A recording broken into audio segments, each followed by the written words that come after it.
শোনেন, আমাদের বিরুদ্ধে সব দলই অভিযোগ করে যে এক দল বলে ওই দলের লোক আছে, আরেক দল বলে ওই দলের লোক আছে, আরেক দল বলে ওই দলের লোক আছে। যেহেতু সব দলই অভিযোগ করে অন্য দলের লোক আছে, তার মানে হচ্ছে আমরা নিরপেক্ষভাবে দায়িত্ব পালন করছি। আমি বিএনপির সাথে আলোচনা যেটা বুঝেছি, ওনারা তত্ত্বাবধায়ক সরকার চাননি। ওনারা চেয়েছে ইন্টারিম গভর্নমেন্ট যেন তত্ত্বাবধায়ক সরকারের মতো ভূমিকা পালন করে, নিরপেক্ষ ভূমিকা পালন করে। তো আমরা ওনাদেরকে বলেছি আমরা নিরপেক্ষ ভূমিকাই পালন করছি।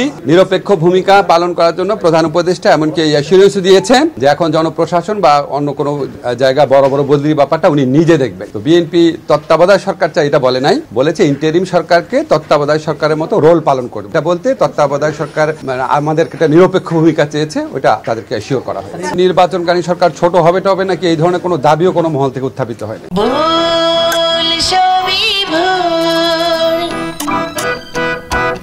না না না, জনপ্রশাসনের দায়িত্ব তো ওনার দায়িত্ব আছেনই, উনি জনপ্রশাসনের দায়িত্ব আরো ক্লোজলি মনিটর করবেন এটা বলেছেন।